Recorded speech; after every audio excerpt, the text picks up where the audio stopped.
It is such a important experience as an artist to detach from the work and then to see the results and to see how did what was in my head stack up against what is in reality. I want them to see the flicker of the shutter through an eyepiece, and then they see that flicker and they see the image that they think that they're getting, and then they get to see that footage back and see how they did and how it compared to real life and what they had in their head. To me, that experience is a totally addicting experience, and I like to try to spread it around as much as possible because to me, it's what got me hooked on shooting analog for sure. From NCPR, welcome to Northwards. People, ideas, and conversations from and about Northern New York, Vermont, and beyond. I'm Mitch Teich. Support for the Northwards podcast comes from the J.C. Steiniger and M.E. McDonald Charitable Fund at Adirondack Community Foundation in support of the Adirondack Community Foundation, building stronger Adirondack communities.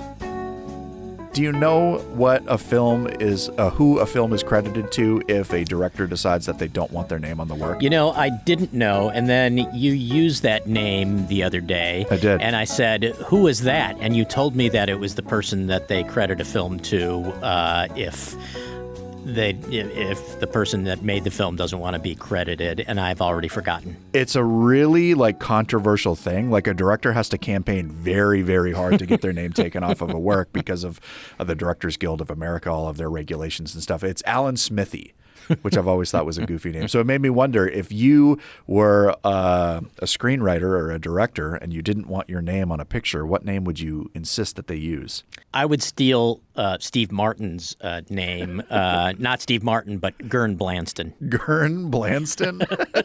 Who's Gern Blanston? Gern Blanston. So there's a Steve Martin routine, and this is where we could dissolve to the Steve Martin routine if it weren't, probably copyrighted. Whatever. Anyway, where he says people are often asking him if Steve Martin is his real name. And he's finally at a point in his career, and this was probably 1981, finally at a point in his career where he could admit that Steve Martin is in fact not his real name, and his real name is Gern Blanston. I would choose, for no reason, Burt Calloway. Because it means nothing to me. Just pulled two names. Not Knox Harrington. Knox Harrington would be good. That's my second choice. But I want to be associated with that name someday in the future, when I've got my late night rock radio show. What else is up? You said you had a lot to talk about. Well, I have a lot to talk about, and it all kind of comes together in the interview that we're going to hear today on this show. Today being whenever you're listening to it, because really, if you're listening to this, today is today. The right? Today Show. That's why we originally called this show The Today Show, and then we realized that's already a show. Right. So we called it yesterday's Today Show. We tried to get the Beatles. They wouldn't let us have it. No. So there are a few things that I love in this world. One of them is shooting film on cameras.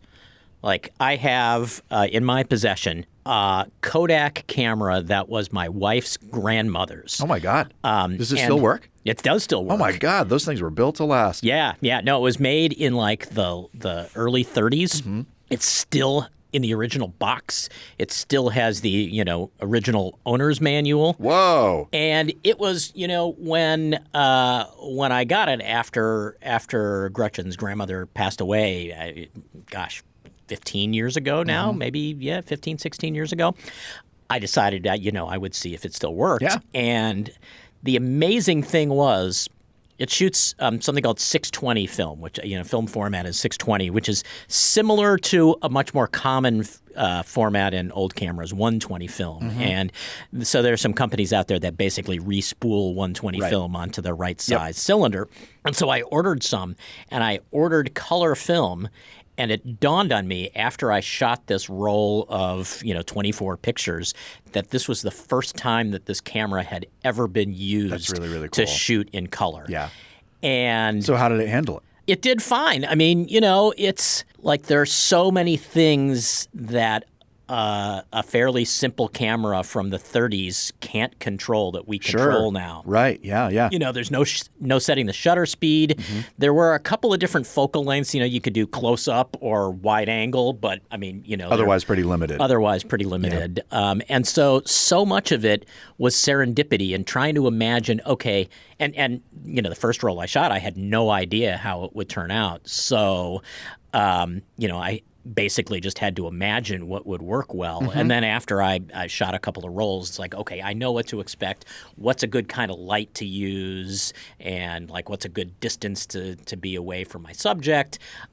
But even within those kind of parameters, a lot of it was, comparing the image that I had in my head to to the way it turned out. And it's a blast. Yeah. It dawns on me, I have like a half-finished roll in that camera that I've had for a couple of years, and I should really go finish it off. You definitely should. And, so where this marries up with another love of mine, I love going to live sporting events. Yeah. And so I brought this camera from the 30s to France with me in 2018 when a friend and I went and followed the Tour de France around. How did the camera handle with all the smoke in the air from the cigarettes? I used the special Galois filter. Oh, great. No, of course, one of the interesting things is that, you can't control the shutter speed. Right. So trying to get, cyclists going past you quickly was an interesting experience. Could you make out any faces in the blur at all? Yeah, I should go back and take another look at them. Of course I have them digitized, which is ironic in its own way. Yeah, But this all comes together because the guy I interviewed for this week's episode of Northwards is a filmmaker named Casey Shaw, and he works in analog, mainly expired movie film. Yeah. That's another thing I've seen people do. I love seeing the effects of it. Yeah. Anyway, go ahead. Well, and he talks, and we talk about this in the interview somewhat, about the serendipity of going out and shooting an event. So the film that we talk about is a documentary that he made shooting analog movie film at the 2023 FISU World University Games that were in Lake Placid, and then there were the summer games that were delayed for a couple of years, so they were the same year in China.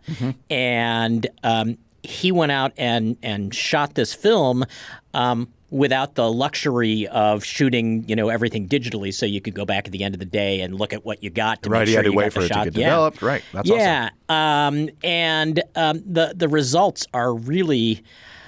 I think the thing that blows me away, and I'm not the world's biggest football fan. I mean, I enjoy. You mean football or football? The American football. Okay. I enjoy a football game, but one of the things that the NFL has always been good at is like the concept of NFL films, that they shoot like all their games on analog film. I think it's analog film anyway, so that you can watch. Like the games you see on TV aren't shot on film, obviously, but for posterity they have these films, and you see footage of a game from 2016 or whatever, and the quality of it looks aside from the uniforms and like the actual players, like the footage looks a lot like film that they shot in 1975, right, which I totally prefer. Does your TV have motion scanning on it? Oh, that you know what I'm drives me talking? up the Oh wall. my God, it's horrible. And I know that some people want their television programs or their movies and stuff to look real. I don't. Well, there's a certain hyper realism that it's like it looks so real that it looks unreal. Exactly. I want there to be a little bit of disconnect. I want it to look like a piece of art, not something that I'm seeing out my window. Right. I am watching this on television, so right away there's an artifice here, right? Yeah. Stop trying to make it look hyper realistic. I hate it. And it sounds like this guy probably does too. It does indeed. And the other interesting thing is they recorded the soundscape independently. Oh. And so it's all mixed together in this really kind of artistic, impressionist way that comes together in just it's a unique package. The film isn't all that long; it's less than an hour long, but it really immerses you in the two athletic experiences in a way that it's just uncommon today. Yeah, it sounds a lot less like a narrative-driven like documentary and more like an impressionistic art piece. Yeah, that's yeah, awesome. Absolutely. Okay, so the film is called The Unseen Olympiad, and Casey Shaw, the filmmaker, is actually in Milan at the Winter Olympics right now, and there's showings of the film in the cultural village that I think is part of the Winter Olympics. So he joins us from Milan, Italy. Casey Shaw, welcome to the show. Thank you so much for having me. So you are a filmmaker based in New Orleans. What led you to end up in Lake Placid and then in China shooting the World University Games on analog film, no less? Well, I had a wonderful opportunity due to my dad's involvement with the Lake Placid Organizing Committee. And we were able to shoot a test event in 2022 at Whiteface and Gore Mountain, a FIS event at Whiteface, and then I believe it was a snowboard cross or ski cross event, youth event at Gore. And we took that footage and we showed it to the folks from the organizing committee, and they liked it enough to give us the opportunity to get access to film in Lake Placid during the World University Games. We took that opportunity and we ran with it. Well, yeah, I mean, we live in this era where you can literally make a movie on your phone, record it, edit it, produce it, distribute it, like in the span of maybe a couple days.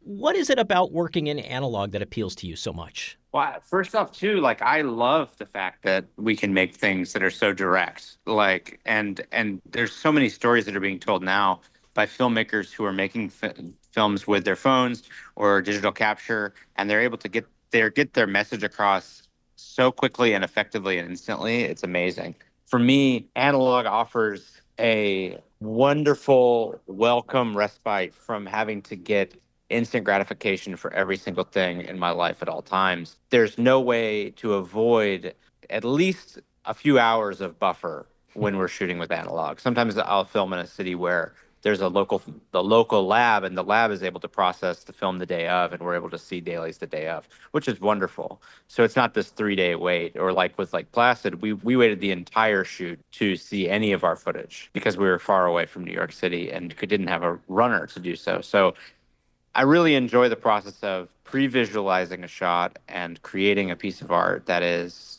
contained in the medium, and then I grow and change a little bit, and I detach myself from the product, and then I get to see what the results are. I think that's a really wonderful process that any filmmaker would benefit from. Is it a little terrifying though to shoot a 2-week long event and not have any idea what you're getting out of it? It's an intense choice for sure, especially considering not only did we do that in Lake Placid, where there was a lab in New York that we used, as well as a lab in Colorado that we frequently use called the Negative Space, that we were very familiar with using. But it was also a very intense and peculiar experience to do this in China, where we flew with the film to China. Most of the film that we're using is expired film or recalled film that was deemed unsaleable by Kodak, and we're using this for creative effect. And we're filming the entirety of, I think it was an 18-day shoot in China, and then we're flying to Taipei and using a lab we'd never used before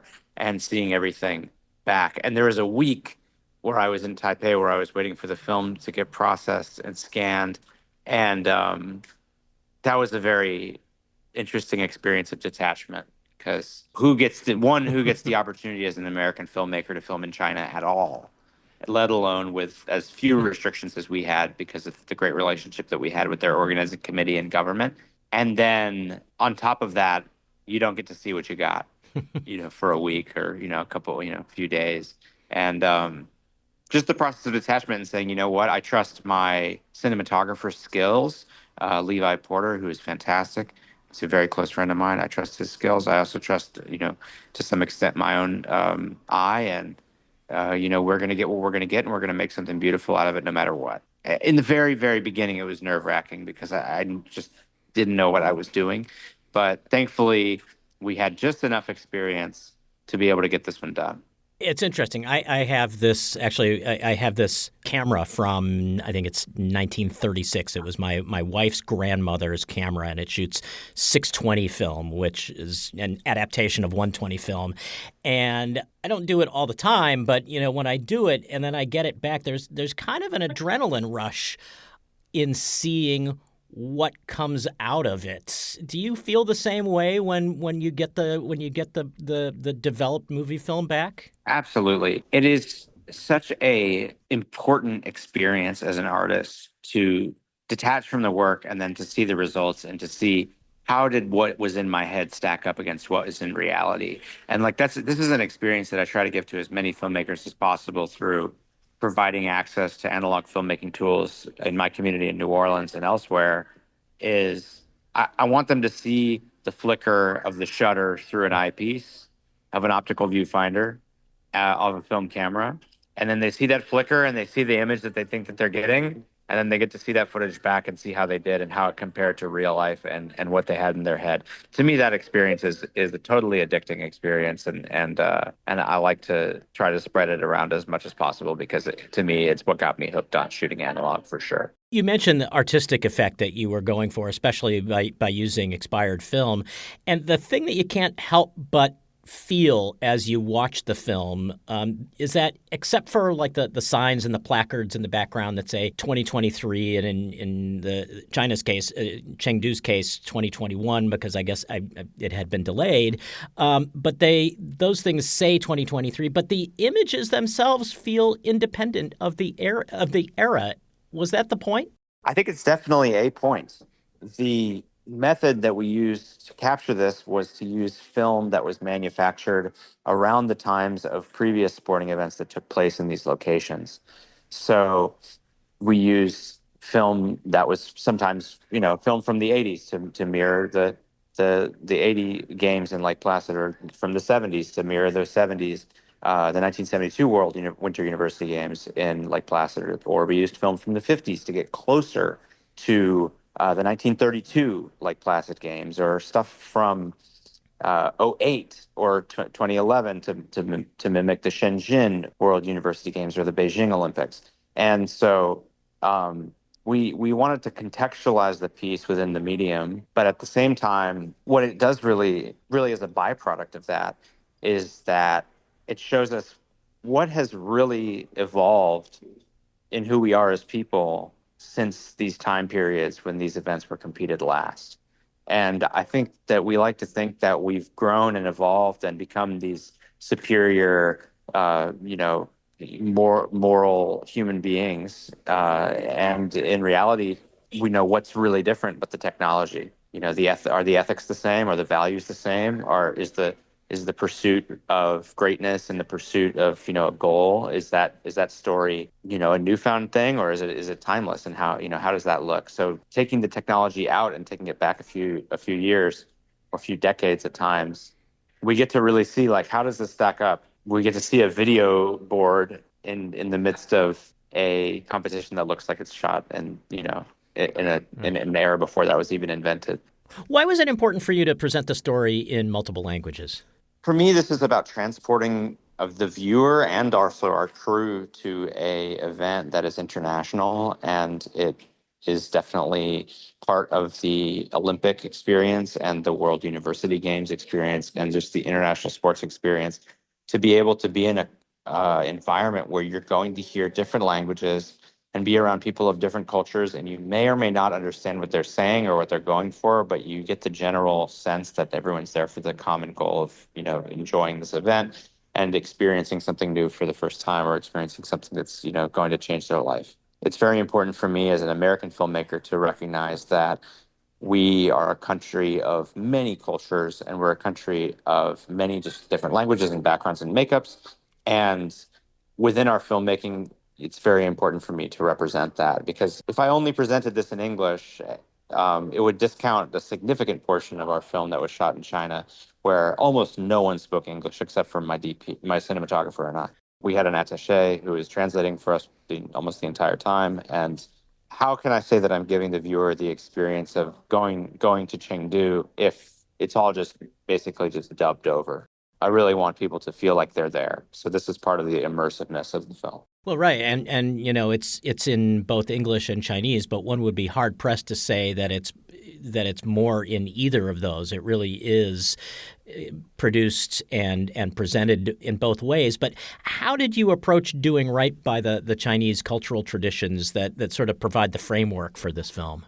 I mean, I hope that I did as best of a job that I could, not being someone who grew up with that culture or someone from that culture. I tried to approach it with as much cultural consultancy as possible, and we had multiple folks that were Chinese natives that viewed the film and helped with translation and also with the subtitling context because I mean there's 5,000 or more characters in Chinese and subtitling something one to one from an English translation is just simply insufficient to the level of detail that exists within the Chinese language. So I have gotten feedback from Chinese viewers as well as from Jing Jiao, who is the director of the World University Games, who's also our narrator in Chinese. And so folks like that, I made sure that we put them in a place where they had creative control to be able to guide that part of the film so that, I really just needed to take a back seat there. There are certain things that I looked up and researched as far as, creating visual threads and using various Chinese films as references for our creative approach. And part of our color theory that we use for our Chinese unit is derived from Confucian color theory. That was a really revolutionary way to look at that. But other than that, I really relied on folks who are from there to be able to guide that experience. So that's color. Tell me about the soundscape. This does not sound like the NBC Olympics broadcast. This is true. I'm sure if it was possible for them to do this in live broadcast, I'm sure they would do it. Because what Spencer Poole, who is our both location sound mixer and engineer, as well as our post sound designer, and he did a lot of Foley, as well as Oliver Bonney, who did composing and music, along with our friend Thomas, who goes by Auto Night Superstore. He's a Greek musician as well. What they did together was absolutely majestic and just so fulfilling overall. I think what you're keying in on most specifically is the sound design that happens throughout scenes such as our table tennis or some of the diving shots. Yeah, absolutely. And some of the fighting scenes as well and combat sports scenes. What we were able to do is on location, we used a parabolic mic similar to what they use on sidelines for the NFL and other college football and other sports. So we were able to capture the slicing of the skis through ice, and we were able to capture certain detailed sounds in that soundscape. And then afterwards, Spencer was able to take that and really run with it and take it to a level that was very impressionistic and very much filled out the space. Like in the stands, you can't hear the sound of the skate on the ice or the creak of the diving board. But these athletes, they're hearing this, and that's what they're interacting with, and that's part of their rhythm. So it was really about putting people into that experiential phase of how do we bring the viewer into the event. Yeah, you mentioned the creak of the diving board. The other creak that really stuck with me is the creak of the ropes in the gymnastics of the rings, and it's such a you pair the sound of those ropes with the muscles we see holding the gymnast parallel to the ground. It was just, I think, just the whole scene was powerful for both the sound and the visual. It was really impressive. You are obviously an American filmmaker, but you can't help but notice that American athletes are not at the center of this movie. In fact, I don't think there is a single country that's represented more than any other.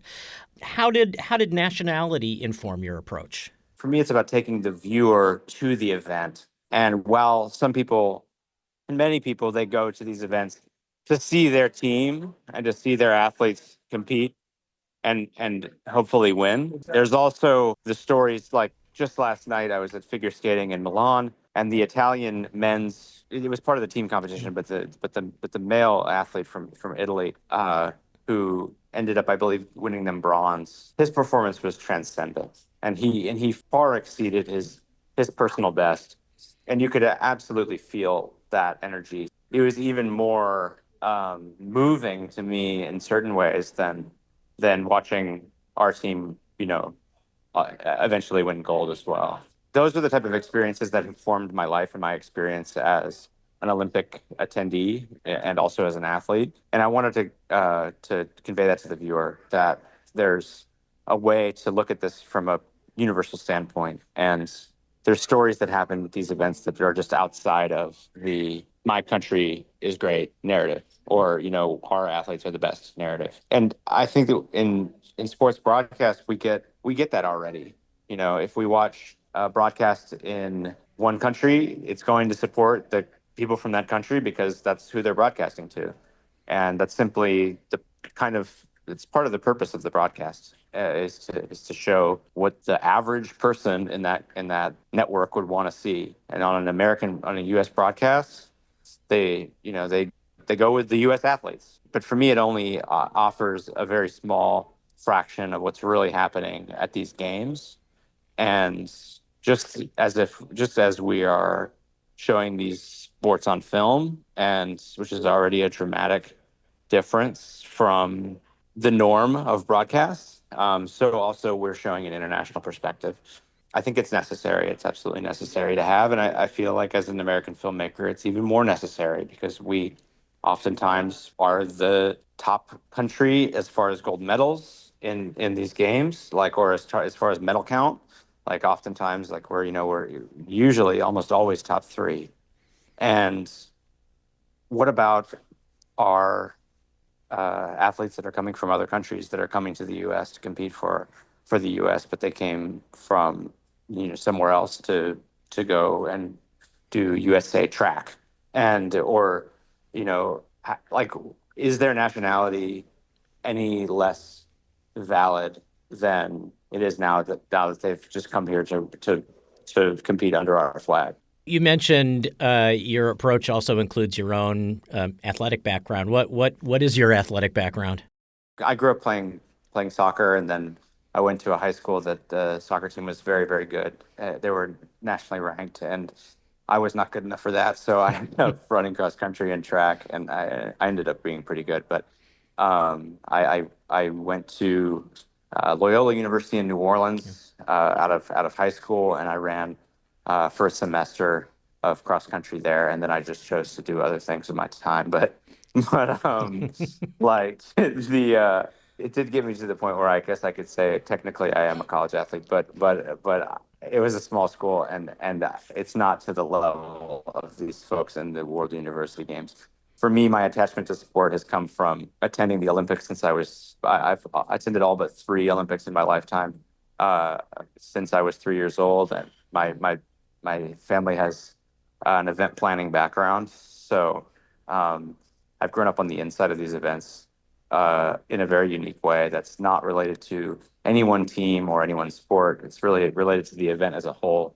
So I've gotten to see inside of that in a way that I feel like gives me a unique voice and informed perspective.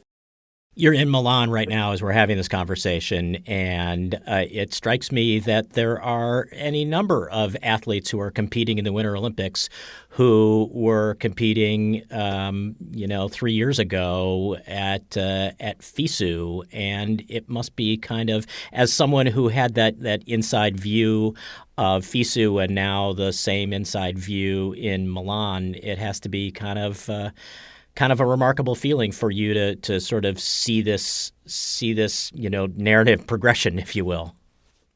Absolutely. Just last night, I was watching Kaori Sakamoto compete for Japan as they won the silver medal, and she was someone who medaled at in Lake Placid, and I have significant footage of her competing as well. So now, last night, I was filming the event on 35 millimeter, and which is, I believe, the first time this has happened in a very long time. And to be able to visually connect those two threads for me as an artist is absolutely just wonderful.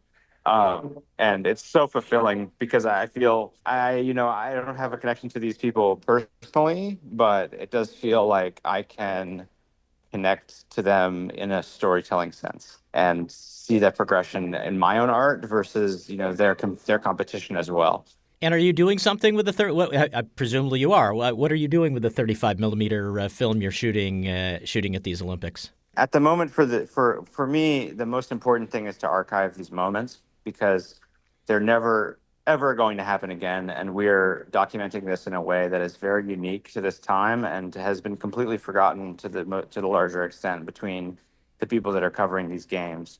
So for the last 25 to 30 years, there's been almost no coverage of these events on celluloid, and I think from an archival perspective, it's extremely important for us to continue that process as we move more and more towards digital dominance in media, and now with the threat of digital manipulation in media, it's very important to have a hard copy of things. So for me, that's the most important thing at the moment. But also, it offers something tangible that just it doesn't fit on an SD card, and there's a lot of risk to it. I honestly have no idea how it will turn out. And so I have a good idea, but like I really don't know for sure until I get to see the product. And it's a similar phase to what these athletes go through. They prepare for years and they get to this moment where they're on a world stage, and then they offer that up to the universe, and they see what they're made of. And for me, that process is extremely fulfilling. As far as what I'll make directly from this footage, it really depends on how much further I get with the rest of what I'm filming here. We were able to film at figure skating and big air, as well as some of the torch relay. I'm hoping to go to a couple other events over the next week, and see. And some things for me have come out of this already, just from social media. And maybe I'll be able to work with someone who's going to be able to provide further access, or some type of structured involvement in a more substantial piece. But right now, for me, I'm just taking it one small piece at a time. So just staying very grateful to the fact that I get to do something so historic. And my two friends are with me. My family is with me as well, because we typically go to these games together. But then also two of my friends are with me. And my whole goal behind this is to take people from my community in the southern United States in New Orleans and Louisiana to these events, so that we can bring people who have never had the opportunity to do these types of things before to them, and get them to tell their stories in a new way. This is also the point for me. It's like not so much a story for me to go to my 13th games, but it's much more of a story to take someone from never being there to going for the first time. Casey Shaw, as someone who has only been to one Olympic Games, I am somewhat jealous of your 13, but I'm glad I got to experience the FISU Games both with my own eyes and through your lens. Thank you so much. Thank you so much, Mitch, for having me. If you want to find more, you can go to unseenolympiad.com, where you're able to watch the film on YouTube for free during the games, or rent or buy it on Vimeo on demand. We also have other links there if you want to learn more about the film and more about our process. Thank you so much. Casey Shaw is a New Orleans-based filmmaker, but was in Lake Placid 3 years ago during the World University Games, the FISU Games in Lake Placid, and then in China for the FISU Summer Games as well. His new movie is called Unseen Olympiad. It's showing in Milan at the Milan Cortina Winter Olympics, but it's also streaming online for free during the Olympic Games. We'll have links to it at ncpr.org/northwards. Mitch, I have a lot of cameras in our home. Only one of them belongs to me. It's one of those Fujifilm instant cameras, which I love. Everybody just calls them Polaroid, even though they're not.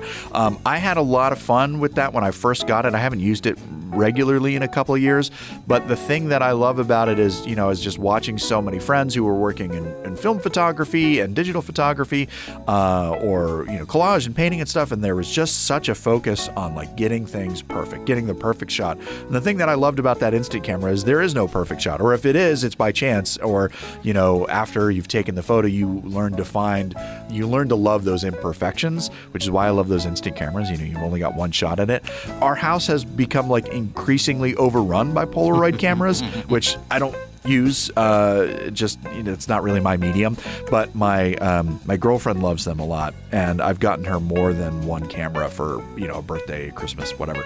And the last camera that I got her was one of those Polaroid land cameras. You know what I'm talking about? The kind of like long ones that fold down. Yep. And I bought one of those at a thrift store once and was very disappointed that it did not function. Okay, yeah, so that's kind of what happened here. I found one on eBay, really reasonably priced, and the seller guaranteed that it worked. And got it for her, wrapped it up, and my brother also sent her this big like Time Life magazine, the huge ones that are like 9 feet tall and 8 feet wide. And on the back cover was an ad for the exact camera that I got her for Christmas, which is just ironic, serendipity, whatever. So open the camera. Immediately the button fell off, which is not a good sign. And then it just it was jamming when you tried to open it. And then when she finally got it open, like the camera, the images were just turning out like really snowy. So we returned it, got a refund, bought a new one from a seller who I trusted at a shop in Burlington, sent it to us. It worked for like a day, and then it stopped working too. And it was just like, man, this camera seems amazing, but it's just cursed. And so now, we still have it, but I'm kind of on the lookout for one that actually functions, Yeah. I'm sure there is a YouTube video out there on how to fix your Polaroid land camera. But, so I have a digital camera that they market as being as close to a film camera as you can get. It does not have a view screen. Okay. And it's fairly lo-fi.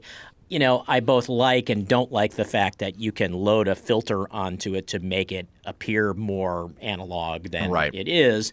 But at the same time, there is, something in the serendipity. It's got a very tiny lens and, no ability to change the focal length or the shutter speed or whatever. And you really don't know what you got until you go back and you plug it into your computer and offload the pictures. And the company that makes it also is now making a movie version of the same thing. That's awesome. Yeah.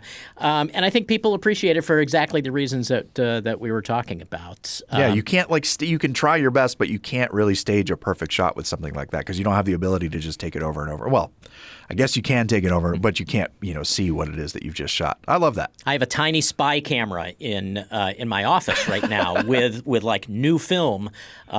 It was made in Japan in like the 50s. Oh, this isn't a bit. You're serious? No, I really do have it, and I've never used it partly because I am afraid to actually try to load the film into it. Yeah. And then I'm also afraid to try to find a place. I'm not really afraid, but like the amount of effort it would probably take to find a place that can develop it and print it might be more than I want to get into. Have you checked out thedarkroom.com? I am a fan of the Darkroom. Yeah. Okay, great. My brother got me an instant camera that weighs about 90 pounds. And he also bought an adapter for it, so it can be used with modern film. But the instructions were not clear to me, and I was worried about breaking it. So in my closet, also carrying a 90-pound camera around is I'm a 90-pound guy, Ethan, give us a snapshot of who produces this show. Northwards is an NCPR podcast production. The show is written, produced, and edited by Mitch Dyke with digital production supervision by me. I'm Ethan Shanty. Bill Hanel is our digital guy. Caitlin Kelly handles our social media, and our theme music is by the Wickmore Jazz Trio of Plattsburgh. You can find more conversations and support the show at ncpr.org/northwards. This is NCPR North Country Public Radio.